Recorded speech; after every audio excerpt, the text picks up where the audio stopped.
Angles, petite commune au sud du département de la Vendée, dans le diocèse de Luçon, Cécile, 33 ans, est une jeune infirmière, originaire de l'Essonne. Avec son mari Pierre-Laurent, elle a fait le choix de s'installer en Vendée en 2013 pour se rapprocher de sa belle famille. Cécile et Pierre-Laurent, parents de Sarah, 5 ans, et de Thomas, 16 mois, préparent leur mariage religieux.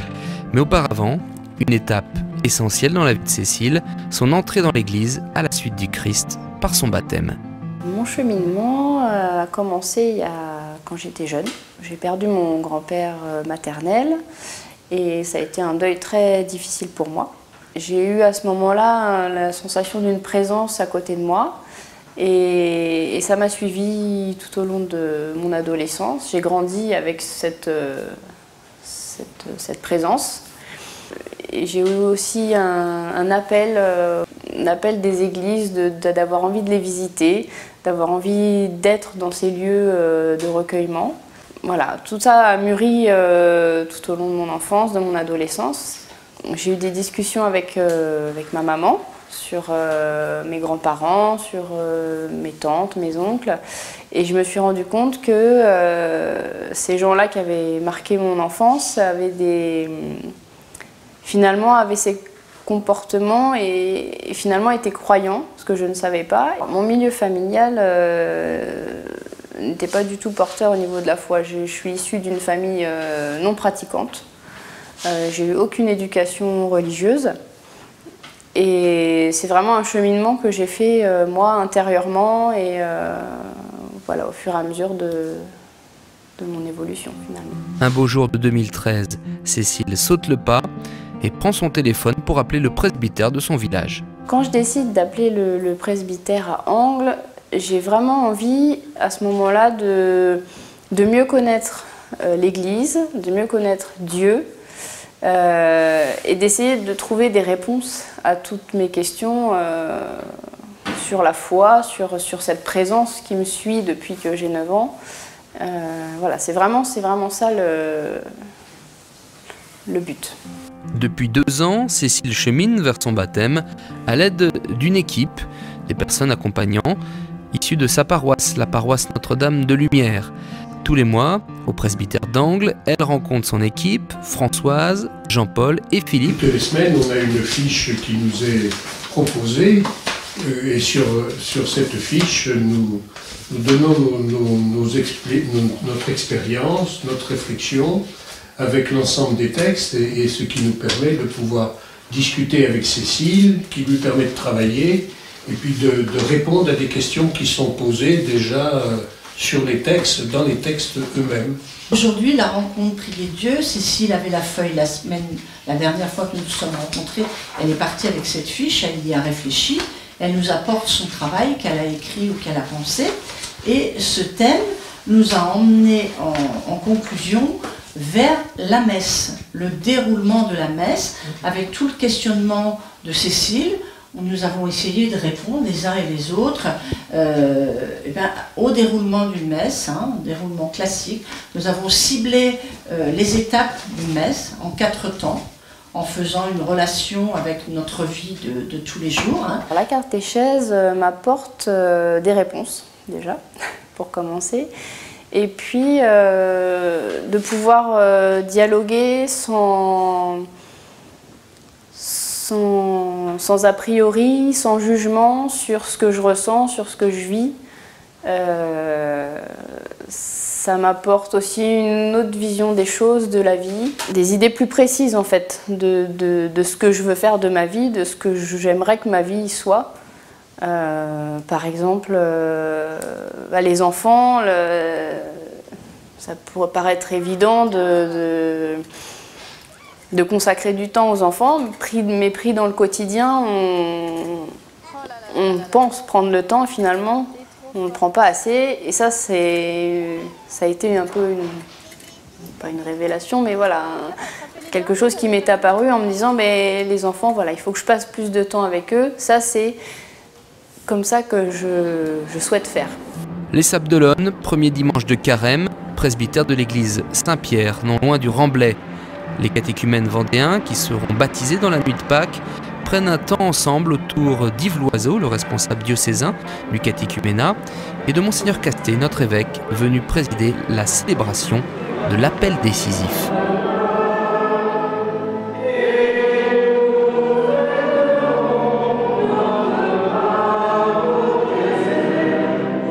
Ils s'appellent Jocelyne, Romaric, Charlotte, Awa ou encore Jean-Jacques. Ils ont de 18 à plus de 60 ans et habitent un peu partout en Vendée. Les uns sont étudiants à La Roche-sur-Yon, d'autres pères ou mères de famille, actifs ou retraités. Une vingtaine d'adultes, arrivés la plupart au terme de leur parcours catéchuménal. Cécile est là, venue avec 2 membres de son équipe d'accompagnement. Cécile Carret,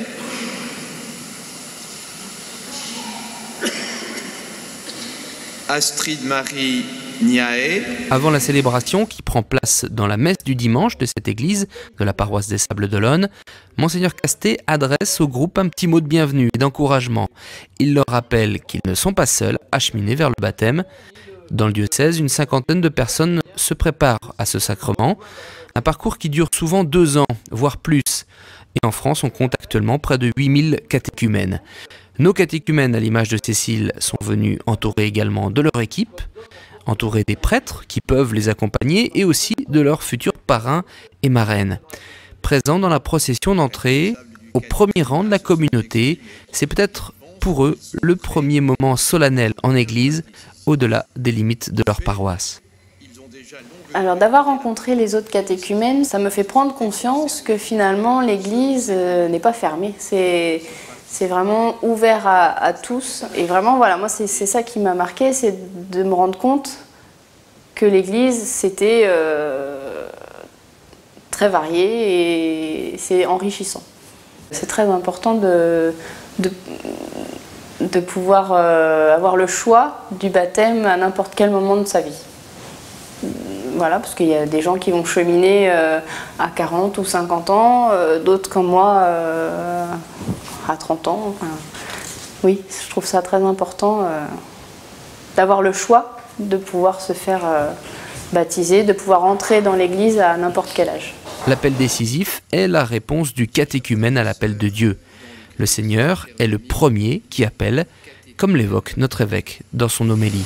La démarche que vous faites aujourd'hui, je le disais tout à l'heure lorsque nous nous retrouvions, n'est pas une démarche isolée, bien sûr. Vous êtes une vingtaine, mais elle s'inscrit aussi dans un vaste mouvement de tous ceux qui, ayant discerné le Christ au cœur de leur vie, vivent aujourd'hui ou en séjour l'appel décisif dans toute l'Église en France. Ce sont près de 8000 personnes qui, en séjour, se mettent résolument en marche vers le baptême et vers les sacrements de la vie. Sans entrer dans des détails personnels, je puis vous dévoiler que Dieu est intervenu dans la vie de chacun et de chacune de ceux et celles que nous entourons ce matin. C'est bien lui qui a pris l'initiative. Il a pris l'initiative par la parole ou les actes de témoins crédibles, par la conviction fondée d'un membre de la famille, d'un ami, parfois par la juste parole de l'être aimé, ou encore par l'engagement de leurs propres enfants, et vous le devinez, par bien d'autres chemins. L'appel décisif est officiellement la 2e étape vers le baptême. Auparavant, les catéchumènes ont vécu dans leur paroisse leur entrée en catéchuménat. Ici, dans cette célébration diocésaine qui change de lieu chaque année, notre évêque a appelé les catéchumènes à venir signer un registre de futurs baptisés. Un registre officiel, certes, mais qui n'est pas qu'une formalité administrative pour l'Église. En gardant ces noms sur un document, l'Église peut aussi prier dessus et les confier à l'intercession des saints. Auparavant, Monseigneur Castet a reçu de chacun des catéchumènes une lettre de demande pour recevoir les sacrements de l'initiation chrétienne, lettre à laquelle il a répondu. Cécile, comme les autres catéchumènes, reçoit une écharpe de couleur violette, la couleur liturgique du carême qui commence. Les sourires se lisent sur les visages des catéchumènes autant que sur ceux des accompagnants. Une sorte de famille tout aussi bouleversée que celui ou celle qu'elle accompagne. Et pour Monseigneur Castet, cette équipe ne fait pas qu'accompagner, elle est aussi transformée par ce parcours vers le baptême. Durant la célébration, les catéchumènes ne participent qu'à la liturgie de la parole. Pour la liturgie eucharistique, ils quittent l'église Saint-Pierre et se retrouvent dans une salle paroissiale pour une catéchèse avec notre évêque. De nombreux points de la vie chrétienne sont abordés de manière simple. Chacun peut poser ses questions et un dialogue s'installe. Que vous pouvez parler à Dieu familièrement dans la prière. Dans les psaumes, qui sont des prières très anciennes, puisqu'elles datent de 500 ans, certaines 700 ans avant Jésus-Christ. Mais c'est pas grave, elles sont toujours actuelles, parce que ça parle de ce qu'est l'homme dans le fond, donc c'est toujours pareil. Bon, il y a tout. Il y a la joie, mais il y a aussi la colère. On lit le psaume, il y a même des trucs qui ne sont pas terribles dans le psaume. Par exemple, fais que mes ennemis tombent dans un trou. C'est pas terrible. Mais ça montre que le psaume, il prend toutes les joies comme les colères, comme les inquiétudes de l'homme. Et bien notre prière, c'est pareil. Faut pas avoir peur de parler à Dieu, comme Dieu nous le dit dans la Bible, avec simplicité. Voilà. Avec vos mots à vous. Prier, c'est pas compliqué. Et puis prier, c'est pas réciter. Prier, c'est parler avec son cœur, avec la simplicité profonde de son cœur. Prier pour moi, ça a été une grande découverte. C'est quelque chose que je n'avais jamais fait avant et que finalement, d'un exercice qui pourrait paraître compliqué, finalement ça vient tout seul. C'est prier, c'est aussi simplement parler à Dieu en fait. Lui dire ce qui va pas. C'est comme un confident finalement. Durant le temps de carême existent des étapes intermédiaires dans le parcours du catéchumène. Ce sont les scrutins. Le mot évoque le discernement entre la lumière et les ténèbres.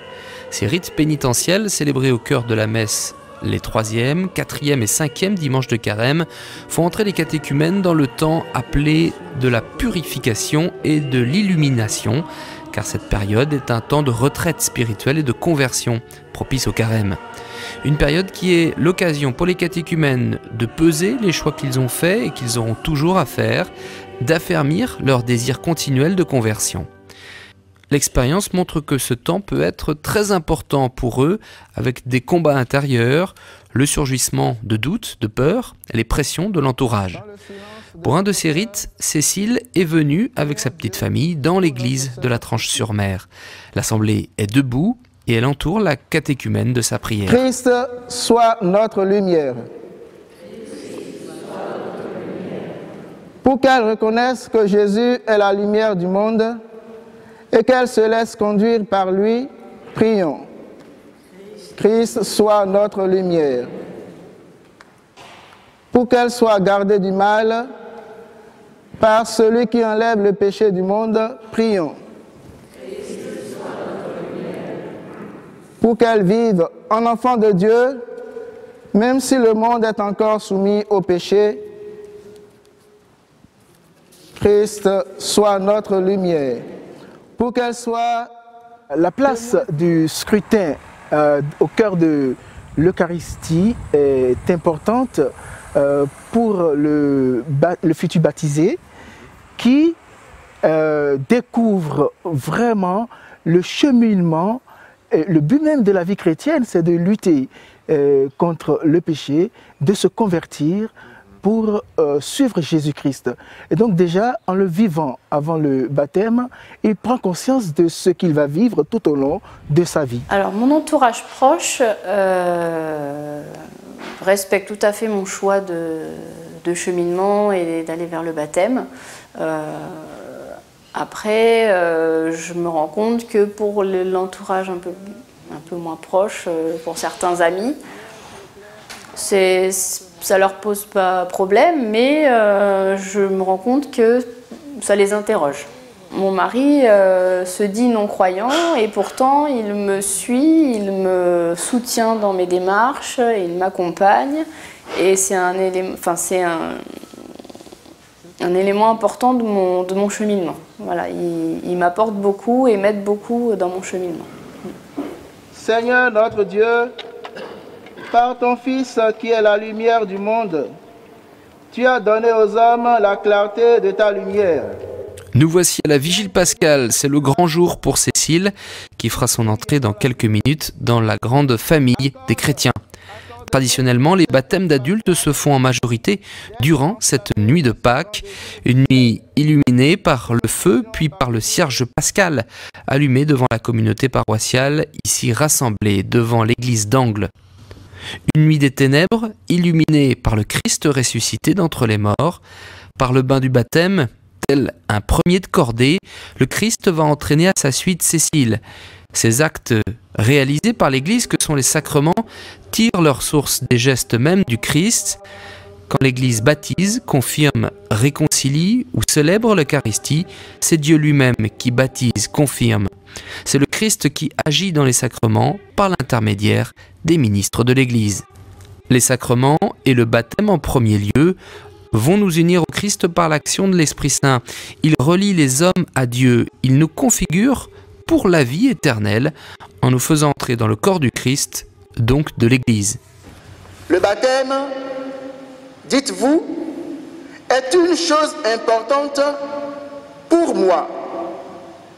C'est entrer dans la famille des chrétiens, c'est partager et dire que je crois en Jésus. Vous allez parler à vos voisins, à vos amis, à l'école. Moi, je crois en Jésus. Il ne faut pas avoir peur. Il faut oser dire. Moi, je crois en Jésus. Pourquoi? Parce qu'il pardonne tout. Parce qu'il m'aime, il m'aide. Seigneur, prends pitié.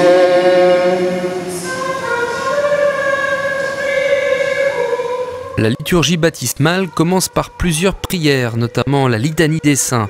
Par cette prière chantée, l'Église demande aux saints et aux bienheureux d'intercéder pour les futurs baptisés, un moment de communion entre le ciel et la terre, une communion entre différentes générations de croyants. C'est le moment de la bénédiction de l'eau avec le cierge pascal, image du Christ, mort et ressuscité. Le cierge pascal est plongé dans l'eau.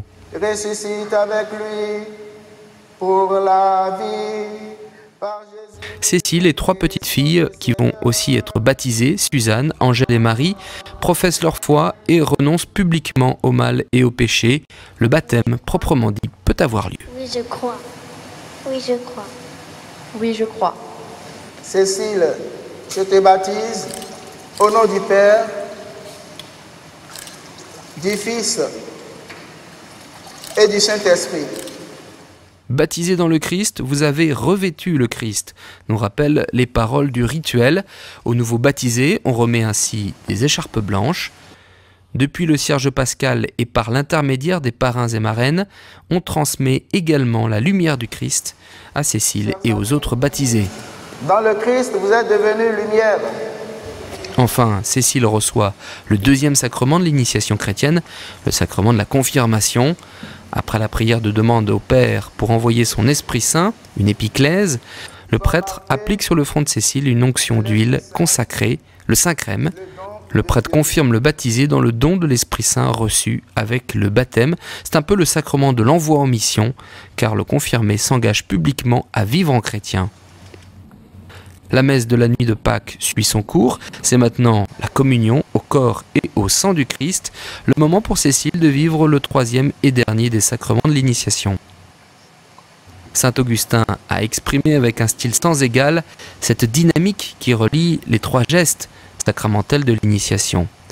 Engrangé au moment de l'entrée en catéchuménat, vous avez tout au long de celui-ci été moulu par les jeûnes et les exorcismes. Alors, vous êtes venu à la fontaine baptismale pour y être imbibé d'eau et devenir ainsi une seule pâte.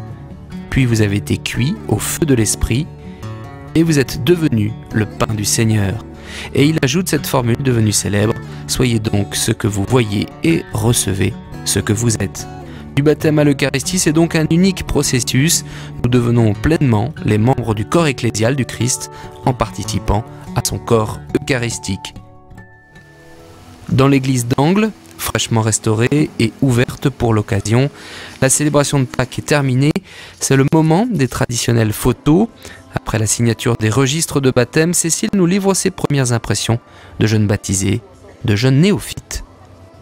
Je suis très heureuse après cette célébration d'être entrée dans la communauté chrétienne. Et voilà, c'est le nouveau départ, la nouvelle vie qui commence. Et vraiment beaucoup de bonheur ce soir. Ce qui m'a touchée pendant la célébration, c'est d'être au sein de la communauté chrétienne, de vivre ça avec eux. Et le baptême en lui-même, c'est quelque chose que j'attendais et c'est une grande émotion à chaque fois voilà, d'attendre ce moment et de le vivre avec tous ces gens autour de moi. À minuit passé, en ce dimanche de Pâques, comme Cécile, l'Église compte désormais de par le monde plusieurs milliers de créatures nouvelles. Des adultes, hommes et femmes, des enfants qui par les dons reçus sont devenus fils et filles de Dieu et qui sont maintenant eux-mêmes appelés durant leur vie à professer devant les hommes la foi qu'ils ont reçue. Le catéchisme de l'Église catholique nous le rappelle, le baptême scelle celui qui le reçoit d'une marque spirituelle indélébile, celle de son appartenance au Christ.